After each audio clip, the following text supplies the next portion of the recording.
It's a bus test. If that person goes out, gets hit by a bus, will the project survive?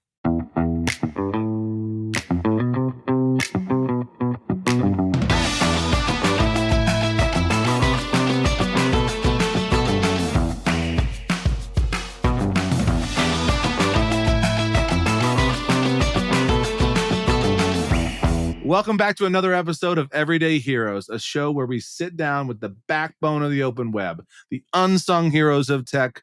That's right, I'm talking about the open source maintainers, contributors, and organizers of the world. My name's Hayden Ballio, and here with my co-host, Wendy Hurst. Wendy, how you doing today? So good. I was rummaging through some things. I used to clean out my office looking for fun things, and then I remembered that I have kids, so I don't have to look for things. They're just around. Today, the thing that I found is this cute little baby narwhal. Look how cute it is. Baby narwhal. And if you get it wet on the bottom, it glows. Wow. Wow. Yeah. Okay. All right.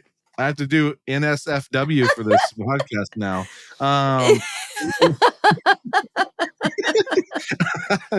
No, I joke. Okay, so serious question.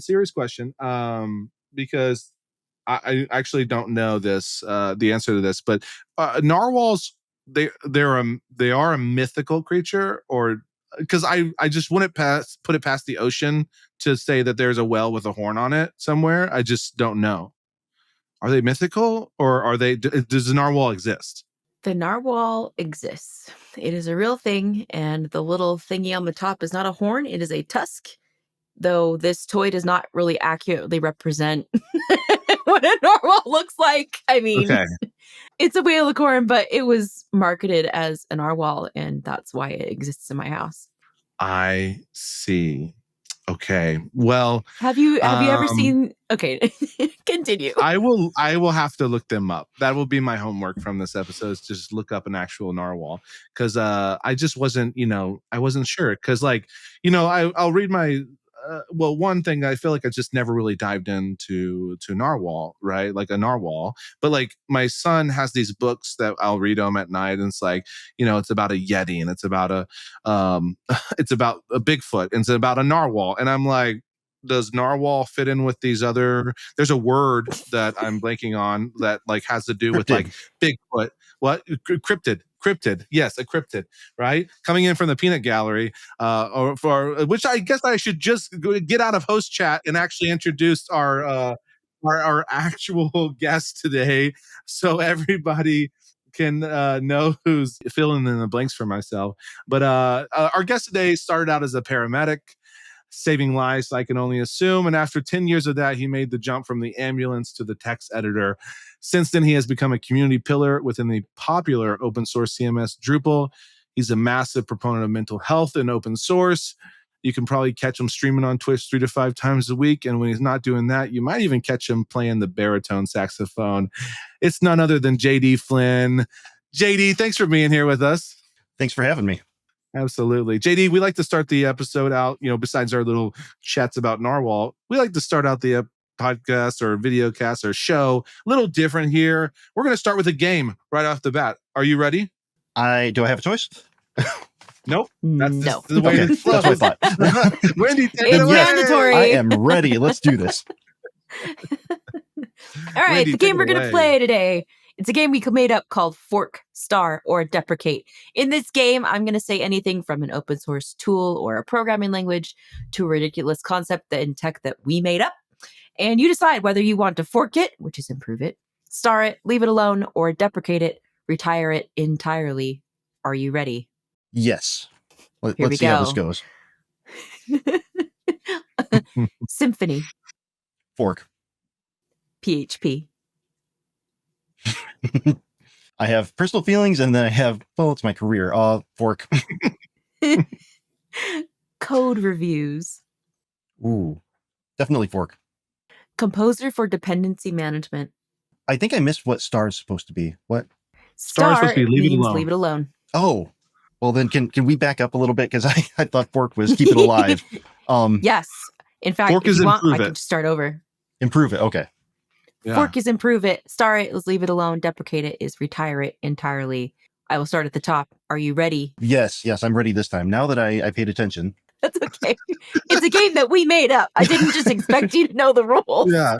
Why didn't you know the rules of the game that we made up for this show? I didn't read the pre-show notes. I'm sorry. All right, here we go. The absence of pre-show notes for everybody. Oh, you didn't send them, so it's not my fault then. All right. Sorry, Wendy. Yeah, all you. Let's go. Okay. Here we go. Fork it, star it, deprecate it. Here we go. Symphony, Star. PHP, Fork. code reviews, Fork. composer for dependency management, Star. Drupal extend modules. Extend modules.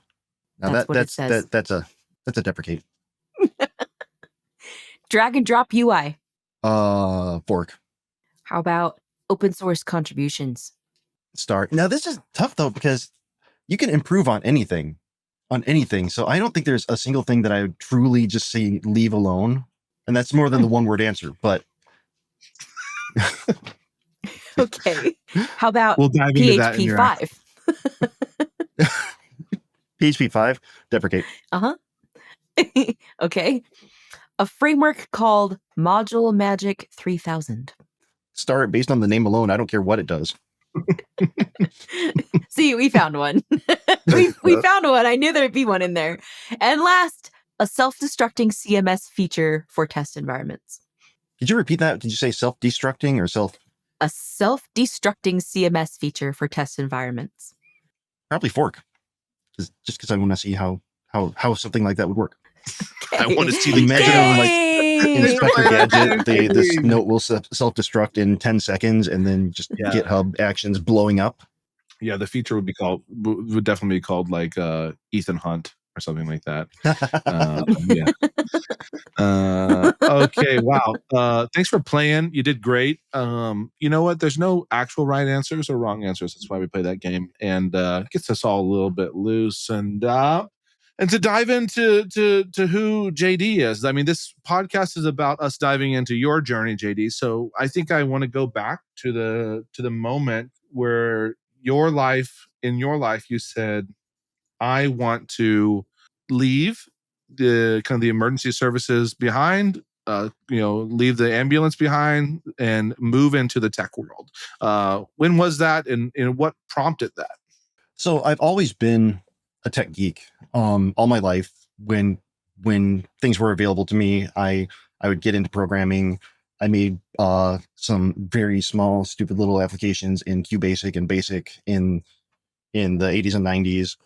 There was a magazine called 321 Contact, and a TV show on PBS. If either of you remember it, probably not, because I watched a lot of weird shows.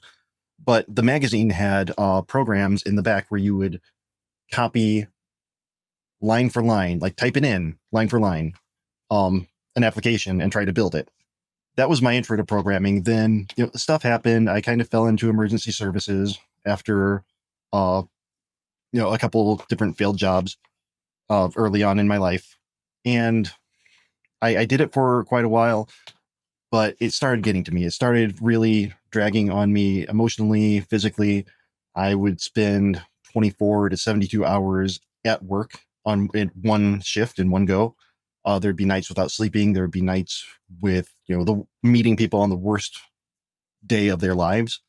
And at some point, just to compartmentalize it all, I felt myself losing empathy for people that I was supposed to be treating. And I kind of had to take a step back and say, you know what, maybe I shouldn't be doing this. Maybe I should find something that I've been interested in. Maybe I should find something and switch to a completely different field where I know, well, one, I'll be able to go home every night, and two, make a decent amount for what I do compared to almost a pittance for saving lives.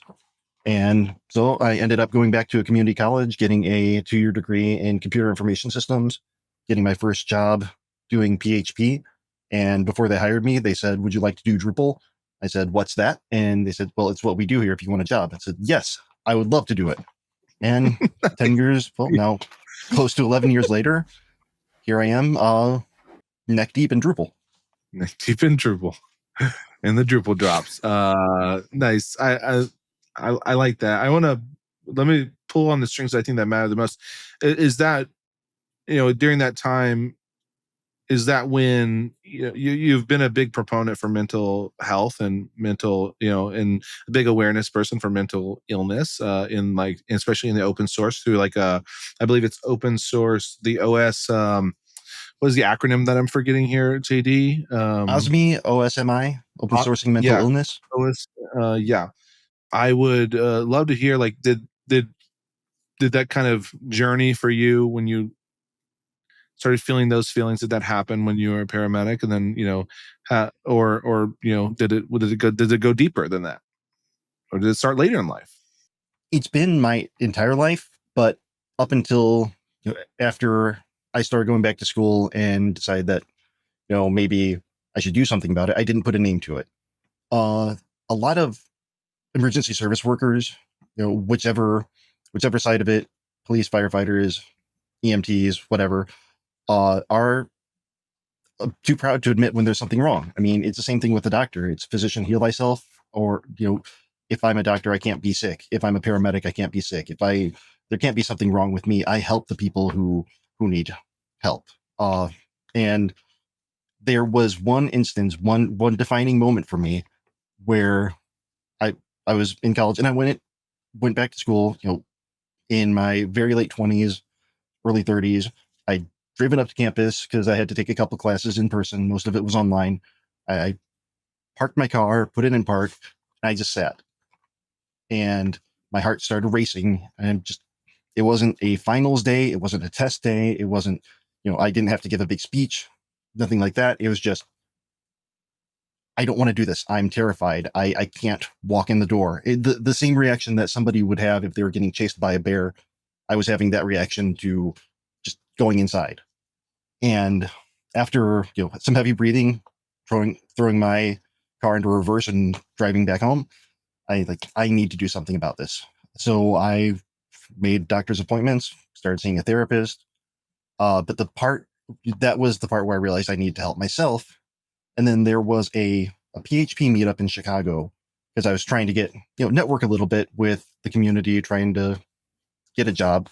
And there was a PHP meetup. I went there and the speaker was Ed Finkler, who founded OSMI. And he gave a talk and it really resonated with me because his journey, where he was 5 years before that, is where I was at that point, with trying to get treatment, trying to get better. And it just really, really hit me. And I'm like, I'm not alone. And that's part of the whole journey of OSMI, is opening up the conversation and teaching people that they are not alone. So I talked to Ed after I got treatment, finally got on my meds and, started taking care of myself. I emailed Ed. I'm like, hey, you changed my life with your talk. I would like to do this kind of stuff in the Drupal community and talk to people, start giving presentations because, you helped me out. I'd like to help other people. And Ed's like, dude, you could take my talk and run with it. You don't even have to change the name. So I grew a beard, I put on glasses, and I started calling myself Ed. That didn't take off too well. So instead I just went with my regular name. I wrote my own talk. I've had like 5 or 6 different iterations of that talk and started presenting it at various Drupal camps. I've talked at a couple of Drupal cons, even some WordPress events. Very cool.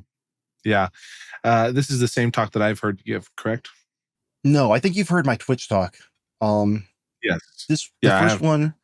Well, you definitely touched on mental health and mental illness and what you went through when you started really like diving into game development. But yeah, no, well, I like that. That being said, I'd like to follow that thread then. So you became a speaker, you started going to conferences. What did your career look like through this time? You said you found that first job you found it. They were like, can you do Drupal? And you're like, absolutely, I can. Learn Drupal if I have to. What did your career look like through this time period? What was that company and where did you go after that? Like what position did you have? What was your title there, type of thing? My title there was web developer. I was under a senior developer. There were 3 or 4 of us, and it was full stack. they had the understanding that I didn't know a lot of Drupal. I knew PHP. I was fresh out of college with a 2-year degree, and I still have some of my books that I look back and laugh. They're the version of PHP that I was taught on is even older than what we support, and so that's taking it back quite a ways. And already it had come so far that I had to learn a bunch of new stuff. But because it was a full stack, I was also expected to learn all the JavaScript, expected to learn the styling, kind of left on my own on a lot of different projects. And it was a very, very stuffy corporate environment. Like I don't want to name companies, but it was a magazine publishing company, very niche. But it wasn't a bad place, but it was very stuffy. And excuse me, I didn't feel like I could really grow there. Then I ended up going to a conference in Minneapolis, Twin City Drupal Camp. And before that, I was just kind of meh, okay, Drupal's all right. It's paying the bills. But when I was there, I met some people from the Chicago community, which is roughly where I'm from, and started talking to them and started attending the actual Drupal community events in Chicago, the monthly meetups, and helping organize MidCamp in Chicago, and just fell in love with the community. That's the part that really drug me in and kept me there. Come for the code, stay for the community is something that we say a lot.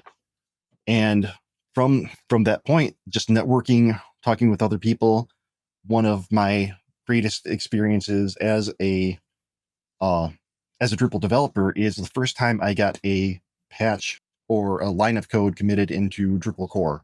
And that was a test for views, which looked for a line of text. And if you search the code base of Drupal, I think it's still in Drupal 10 and 11. If you search for "May the Force be with you," you will get a single line of text that I committed, or that I submitted and was committed to Drupal core.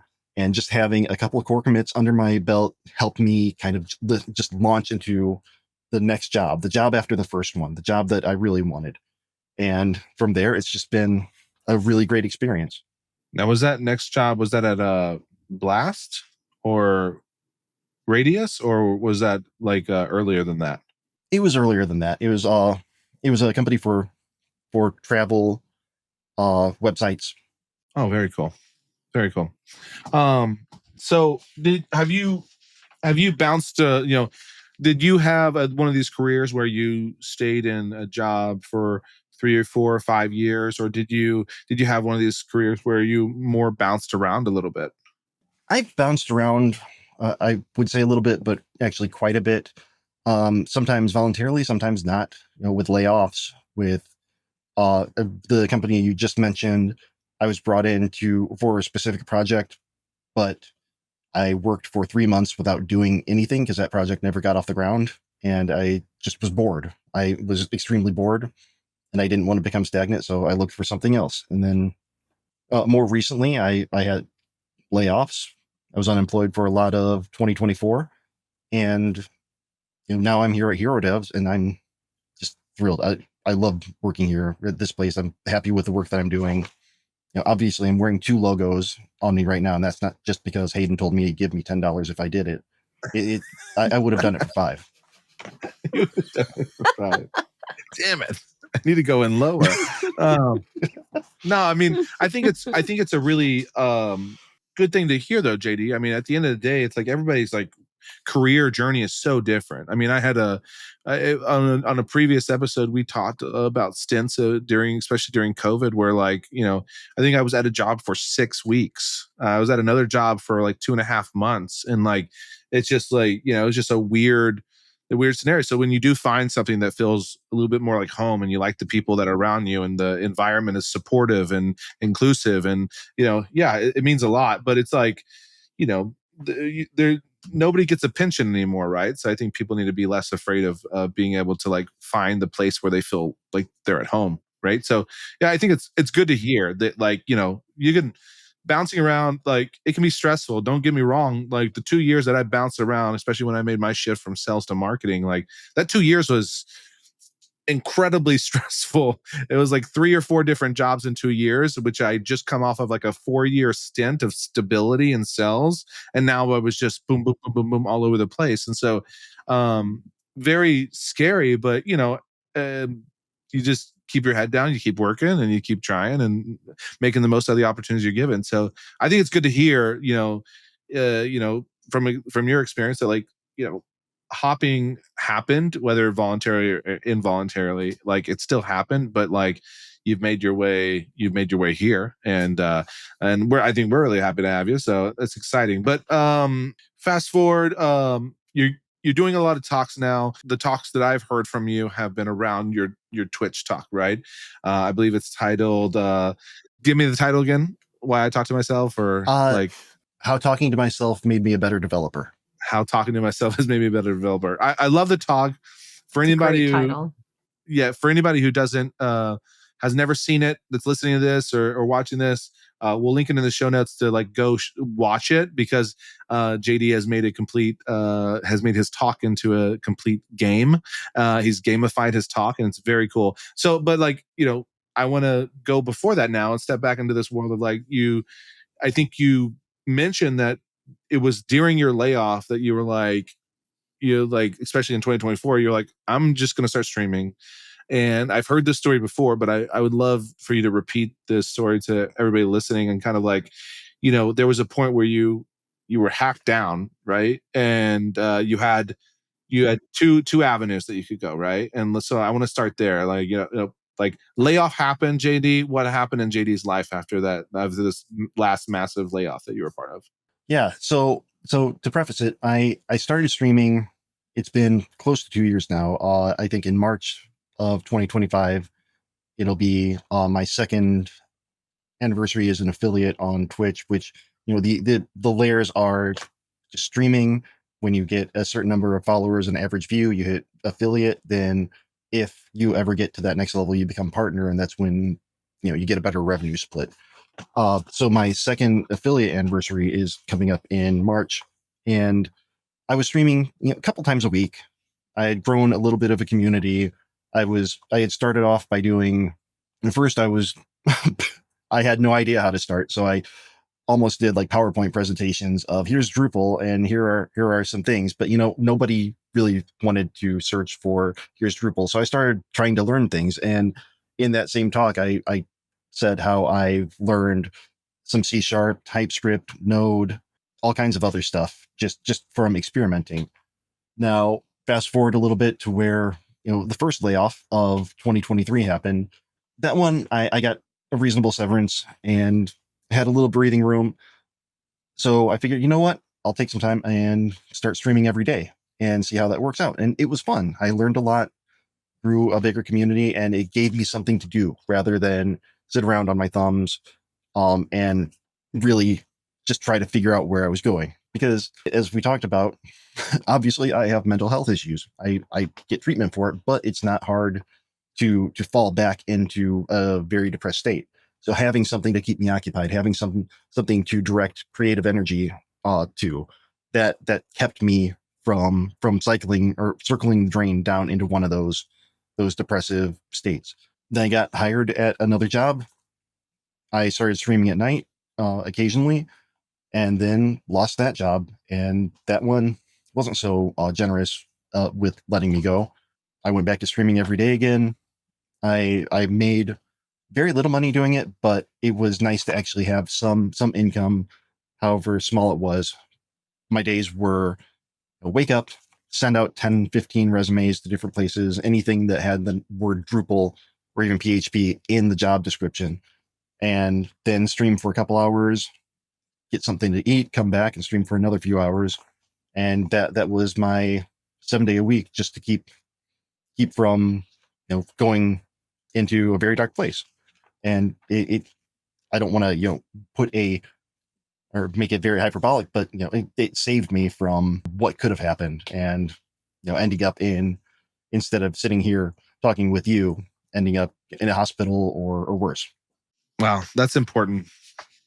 I mean, I think a lot of people need to hear that side of the story, right? Like, there's a lot of people out there dealing with mental health problems, and especially in the developer ecosystem. I mean, I think a lot is asked from everybody in every field now, from their job. Yeah. And Oh, yeah. there's this, I feel like there's also this false narrative of almost like a work-life balance. It can be very hard to achieve that, like, because you almost feel like you're going to fail at both of them when you try to achieve both of them, in my opinion. It's like you're trying to achieve this balance, but it's like you're not doing either one well.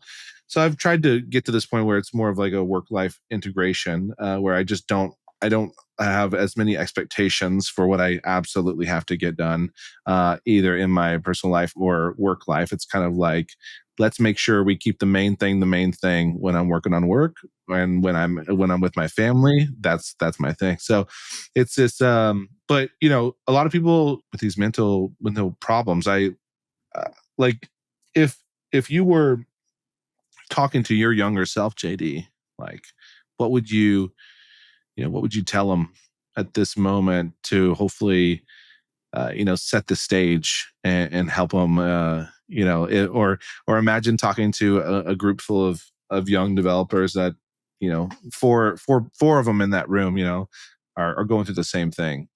What would you say? Yeah. One thing that I come back to is it's okay to not be okay. It's said a lot in OSME, open sourcing mental illness. It's okay to not be okay. It's okay to not pretend that everything's fine. It's okay to take time for yourself. One of my favorite phrases is put on your own oxygen mask first. Take care of yourself. If you expend all your energy taking care of people around you, or taking care of tasks around you, but never take any time to care for yourself, then you're going to burn out. You're going to hit hard. And that's how it works for me. I don't know how other people's brains work. And I preface, anytime I give a mental health talk, I preface at the very beginning, not a doctor. I'm not giving medical advice. I'm not qualified for that. But personal advice from me to younger developers is it's okay to not be okay. It's okay to ask for help, and it's okay to not know everything, because I see a lot of people who, if they're trying to learn every single language out there, they're trying to learn every JavaScript framework that there is. And in the time since we started this recording, there's probably been about 17 new ones come out, and of those, 15 have already been deprecated. So it's not, you don't need to learn every new hotness that comes out. Just find something that you enjoy, stick with it, and don't overextend yourself. Yeah. Well, let's all take a step back. This was good. Now I'm going to go ahead and tell everybody a little bit about all of ours employer, Hero Devs. Everyday Heroes is brought to you by Hero Devs. Hero Devs offers secure drop-in replacements for your end-of-life open source software through our never-ending support product line. You get to stay compliant with the likes of SOC 2 and HIPAA and FedRAMP and all the other acronyms and regulatory bodies you can think of, all while also getting real vulnerability remediation. You don't have to choose between a new feature and security, and with over 800 clients, you can be confident that your unsupported open source is in good hands. So if you need us, we're here. And if you don't, well, that probably means you've migrated to the newest version. So huzzah! Either way, visit herodevs.com to learn more. Now back to your regular scheduled programming. Peace! Okay, JD. So it's time for our next game of the show called Not My Job. Wendy, tell them how to play. All right. In this game, we're going to ask you 3 questions which have absolutely nothing to do with your job as a software engineer or anything else we've talked about, and everything to do with what you know about the evolution of dance styles. Yeah. Ooh, this is going to be a good I think one. I've seen this ready? YouTube video. Are you ready? No, but let's do it anyway. Okay. Number 1. The Charleston dance became popular during which decade? A, the 1910s, B, 1920s, C, 1930s. The 20s. Yes. Wow. Okay. Question number All right. 2. Which dance style originated in the Bronx, New York in the 1970s? A, breakdancing, B, salsa, C, swing. Breakdancing. That is correct. Okay, I have to say, question that number putting 3. I have to say that putting B salsa was kind of like, okay, there's a 50-50 Yeah. chance. I just want y'all to know that salsa is a type of dance. Well, I know. It I'm is. just It's a saying type is. of Yeah, dance. It's yeah. a Latin Just- dance. It's not I just a know. food. I didn't But imagine it's a lot a of people from the Latin Bronx in the 70s saying, hey, why don't we just do this? I would imagine that the salsa originated somewhere in Latin America or in Spain or somewhere that's actually Latin as opposed to the Bronx. But you know what?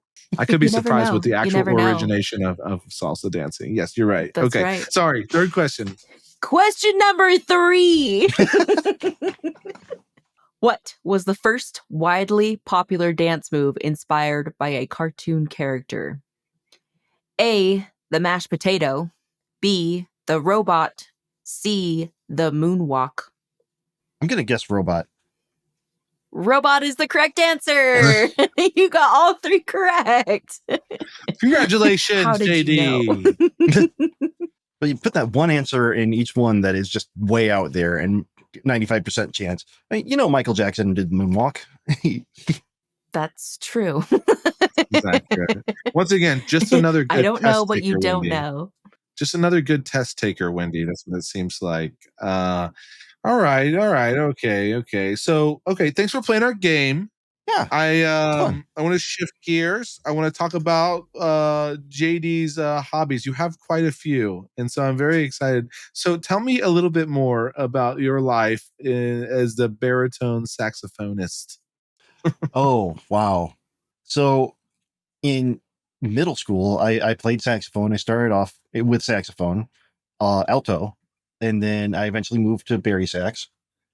And I was one of those kids who always wanted to do challenge, so I moved on to absolutely everything. So I can still play all brass instruments, play the saxophone, play a few woodwinds other than sax. And after high school, I didn't play for a while, and I wanted a creative outlet. So there is a local music shop that does adult rent to own instruments because, any instrument is going to be not cheap. So I found that they had that, and I rented, of all things, a French horn, and reached out to a couple people who I knew or who were friends of friends, and found that there was a community band at Valparaiso University where it's basically you show up, you play, all skill levels, all ages. Anybody who wants to be a part of it can be a part of it. And I started playing French horn there. And then I realized, you know what? I really missed playing the saxophone, and there was nobody playing the bari sax at that time in the next band up, which is a professional level wind ensemble called Windiana. And I went, rented the bari sax, started playing, and I just fell back in love with being a musician. And it's been so much fun doing it. I play in a municipal band during the summer. I play in Windiana during the fall and winter, and year round I'm making music. Can I just say that all wind instrument ensembles always have the most punny and cleverest names. Windiana. You gotta love it. And I feel like I've heard I love 4 or that 5 one. more in my life where they incorporate wind or something like that into the name somehow. You gotta love it. Well, that's cool. I have my follow-up question is do you think there's I feel like I've heard people say yes, and I think the science may have improved this a little bit, but do you think there's a strong association between music and coding, programming, or thinking with that part of the brain? Do you think it's more of just an offset of being able to use the different parts of your brain? Yeah. I definitely think there's some correlation. Because if you think about it, music notes, music itself is like reading code. I mean, you're looking at marks on a page and converting them in your brain to movement, and figuring out what they actually mean and what to do with them. So you're reading code as you go through. And if you compose music, same thing. You need to know what happens where, how long the notes should be. Put into developer terms, a for loop would be a repeat section, repeat 5 times, and then until second ending or third ending, fourth ending. So you could put that in there. Different sections you can consider, think of a John Philip Sousa march. There are different sections. There's a primary, melody, counter melody. Then you get to the second part of it, then the trio, which is a whole different change. Think of those as functions or methods of different parts coming together and understanding how the different units work together. So yeah, I think that there's a huge correlation of all that working. And I believe you're just going to have to trust me because I don't have a link. But scientists somewhere at some point said that I read on the internet that when you play music, it lights up a whole part of your brain that helps build creativity and critical thinking. Yeah, I think Abraham Lincoln may have said that. Probably Jesus, maybe too. Who knows? That's a single biggest reason why I took my son and put him into violin at an early age. It's just like just having, even if he doesn't stay with violin, it's just having a musical instrument. I feel like at an early age can help. It's something that I didn't do music at an early age. I kind of dropped into it and had fun with it in middle school and a little bit in high school, but yeah, I think it's hugely beneficial especially for brain development when they're younger. So, wow, that's cool. That's cool.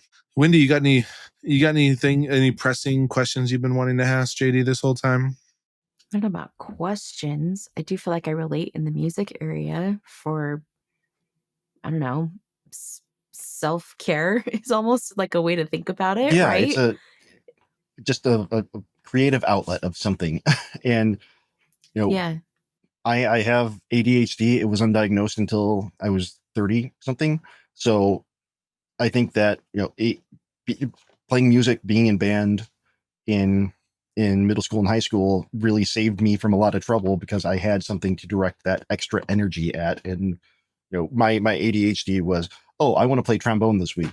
Okay, I'm tired of this. I want to play tuba this week. Okay, how about I learn French horn this week? And so still having that ability to switch around and learn new things kept me from, oh, I want to go rob a store this week. Oh, let's see what I could get away with. Now, if it's robbing an instrument store, You heard it. You heard it here first, kids. maybe. You heard it here first. You heard it here first. Learn a new instrument. Don't rob it. If you learn a new instrument, you won't rob stores. It's a very good replacement advice is to just get better at instruments. Yeah, Wendy, my co-host here, Wendy, is absolutely a brilliant musician as well. She's a very creative person in general. For our last Thank QBR for the team, she played the accordion. And she plays multiple instruments. How many instruments do you play, Wendy? JD's just told us that he basically plays the orchestra of the whole, instrument. the whole the whole bass thing. section and woodwinds. I know you play a lot, though. What do you play, Wendy? I do. In school, like, middle school, high school, I played the clarinet. So I'm pretty familiar with sitting next to saxophone players, I guess. um, I Later in life, I taught myself the ukulele, the piano, and the accordion. The accordion is an instrument I picked up during COVID for mental health reasons. Like, I got laid off from my job early in COVID 2020, the very beginning of April, right after, a couple weeks of the shutdown, and the company that I worked for, they laid me off. And I decided to just be like a stay-at-home mom for a while. I had never been a full-time stay-at-home mom for the whole time that I had kids. So I decided to give it a try. And I could do that, but I quickly realized that full-time stay-at-home mom life was just not for me. Like, I need technical problems to solve. I need spreadsheets to make. Like, that's how my brain operates. So I was like, well, I should pick up an instrument. What should I do? And I remembered watching like Mary Poppins when I was a kid. I loved musicals. I would watch Mary Poppins, and Bert, the guy that plays all the instruments, comes out. He's got like a bass drum, and he's got his accordion, and he's got bells on his knees. And I was like, I want to be him when I grow up. And I was like, I think it's time. It's time. It's time to be Bert. So I there's not a lot of places to rent an accordion, at least not where I live in Utah. So if you want to play the accordion, you have to buy it. You got to commit. So I just saved all my money and I bought an accordion. I'd never touched an accordion before. I watched like YouTube videos, and that's where I learned how to play the accordion. And it became one of my favorite things to play because it's like a little band by itself. It's very portable, and It's unusual, at least where I live. It's unusual. So whenever I pull it out, it's almost like a, I don't know, like a private show for people. No, it's It's not just unusual. where you live. It's unusual everywhere. Yeah, it's unusual everywhere. Okay. Yeah. Well, now we know. I'm glad that you followed that unusual. line instead of doing the chimney sweep. That's what right. Bert did. It could either way. It could have gone either way. I'm Very close, I'm sure. The accordion turned out to be really fun. I really like playing it, and it's been fun to. I present a lot, or at least I used to when I was a project manager for a long time. And when I was presenting, like there's only so many times you could present a budget update or something monotonous before you're just like, this is not fun. And life's really short, so why not make it fun? So there have been times when I've spiced up some presentations where I just play the accordion in the background and present the information, and suddenly everything becomes way more interesting. So anyway, JD, at your next talk or whatever that you give, you should totally just play the saxophone for a minute. Well, that's why I went. I have it's a very, very big saxophone, so it's hard to travel with. But that's why I did the video game for a presentation for the talk from last year. Is, PowerPoint presentations, no matter what the subject is, PowerPoints can be boring. So my whole thing was that I wanted to do something interesting. I didn't care if anybody really listened to what I said, but I wanted them to think it was a really cool way of saying it, so they didn't get bored. So I won't be playing accordion, probably not even saxophone, for a presentation. But yeah, I completely get that, trying to spice things up. If I can be honest, that's you just described B2B marketing.